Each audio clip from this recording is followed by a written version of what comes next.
So I will start by just kind of having you give a quick introduction, name, title of who I'm talking with today. Okay, my name is Mike Gavin, the president of Delta College. Excited to talk to you. Yeah, thank you so much. I am going to just start with kind of a broad spectrum question for students. Okay. And that's just like we've heard a ton about DEI in the news lately. And I kind of wanted to know, what does diversity, equity, and inclusion mean for you? Okay. So it's actually the core of the work that I do. And I would encourage some students to check out what I do at the national level as well. I'll give you a long spiel real quick. Yeah. I guess it'll be long and not quick, but I'm often asked why I focus on diversity, equity, and inclusion so much in my work. And the simple answer is that when I grew up on the north side of Chicago, I had this experience that I couldn't put language to, but now I can, right? So K through 8, I had a very integrated both social life and academic life. Social meaning basically sports. By the time I was in 9th grade, all the way through 12th grade, however, the Hispanic and African American students that I still played sports with were tracked into what they would call at that time regular classes, and the AP and honors classes were mainly white and middle class, and it was the same zip code kind of segregation that was occurring. And so I didn't have language for it then, but what I did see was the way that housing, economics, race, ethnicity, and education all intersected with one another in a way that oppressed. So over time, throughout my career, that has been the focus of trying to disrupt that system.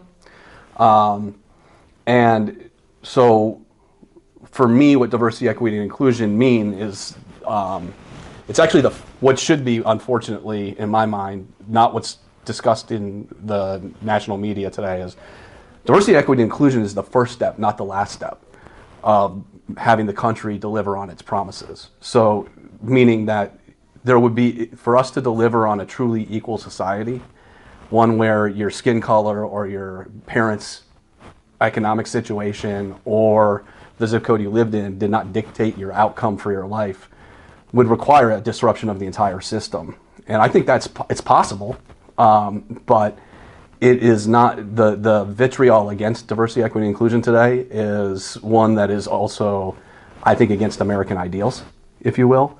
I could give you the definitions. Diversity is representation of people. Equity is outcomes that are all the same. And inclusion is allowing people in. The latter being a problem because there's somebody still making a decision who's allowed in. So to me, it's the work of a community college, but it's also supposed to be the work of an American society that we have not yet delivered on. So it's a long answer to your question. So the big topic, I think, on most students' minds right now is that colleges got a letter from the Department of Education basically ordering the elimination of all of these DEI programs by Friday. So how is Delta kind of responding to that? We're not. So, and the reason is, first of all, that letter, go back to your political science classes, right? There's 3 branches of government. The executive branch is not the one that makes law. And probably more importantly, that in Michigan, we have something called the Elliott-Larsen Act, which requires that that all institutions, whether they're higher ed or some other kind of institution, follow civil rights laws as defined by Michigan. And so we have been following civil rights laws. That letter that you're referring to is making an accusation that higher ed has not been following civil rights law, but we have been. So our response is twofold. One is that we're in compliance, and we have been for quite a long time, thank you. And then the second one is that as of last night, the claims made in the letter are being challenged in court. And so we were not going to make a change until, even if we were a little bit gray on whether we were following civil rights laws, we were going to make sure we were going to not make any changes until we understood what the directive was from the courts. And so for both those reasons, we feel very confident in our posture.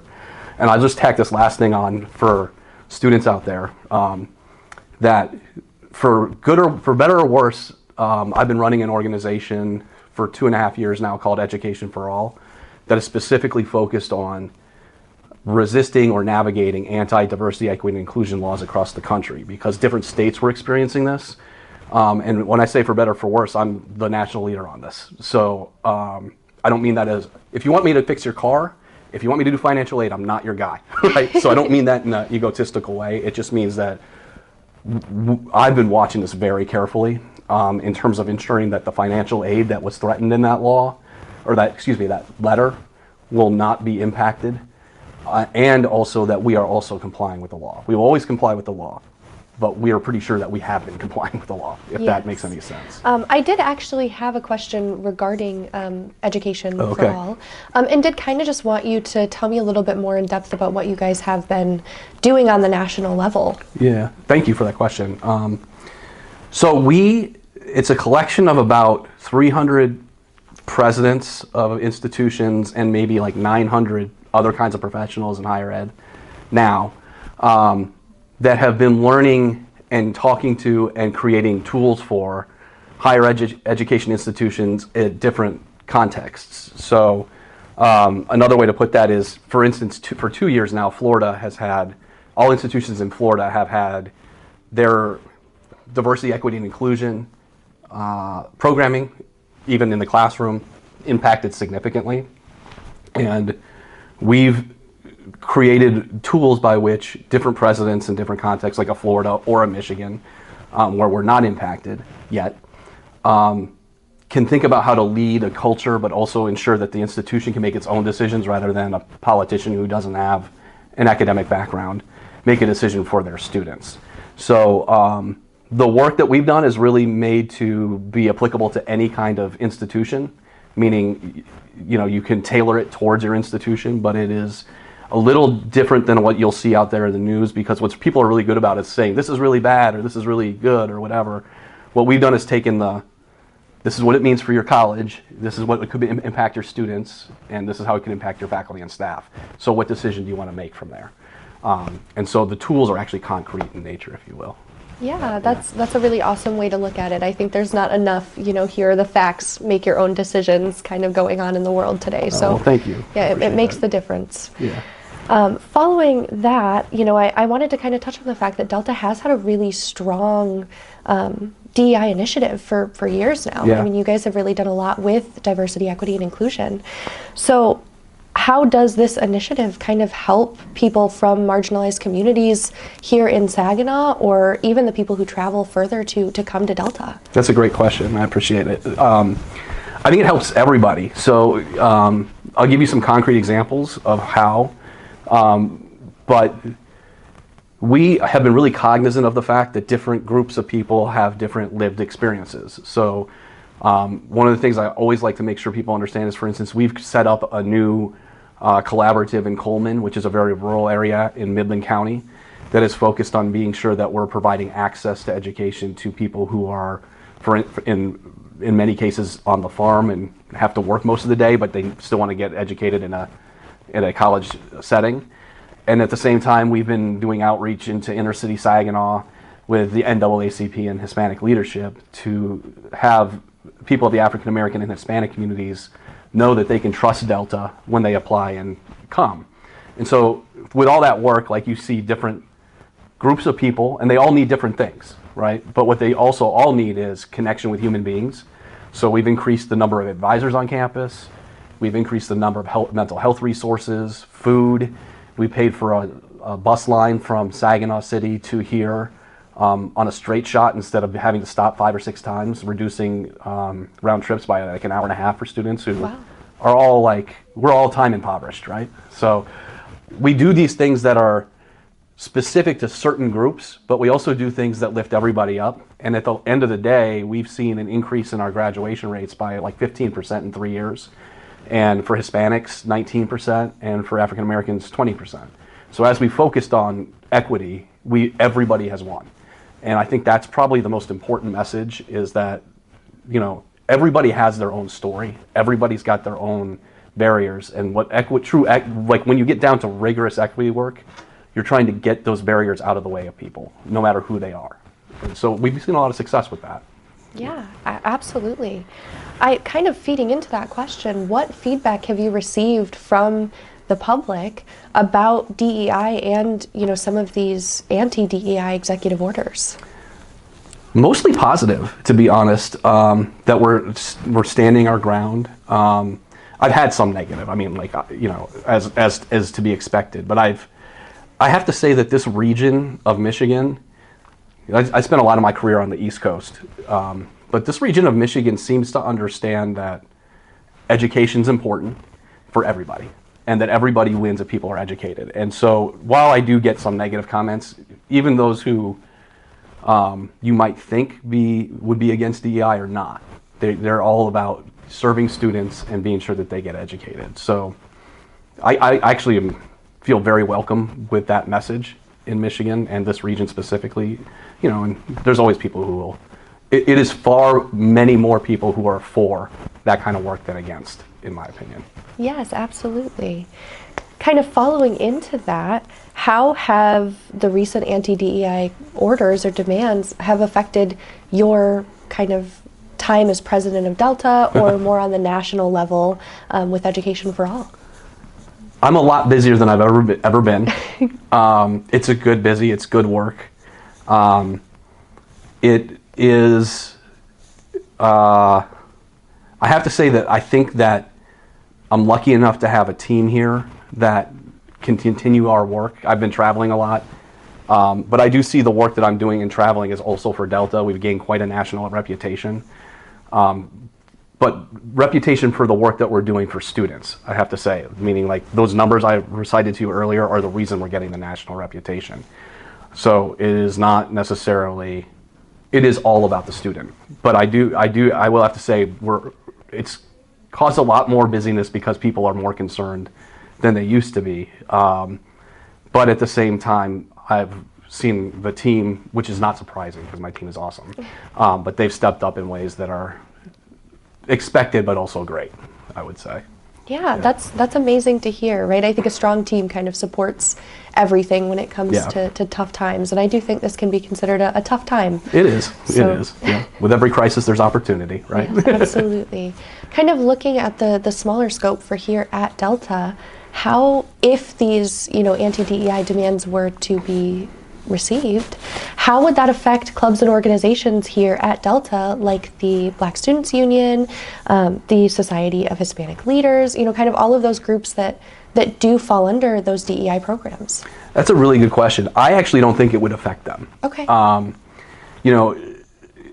And I'll tell you what a lot of lawyers are saying right now, and it's correct, right, is that assuming everybody plays by the rules, it shouldn't affect them. We've seen that the current administration is a little bit gray with the rules at times. But I will say, I think this is why we're okay.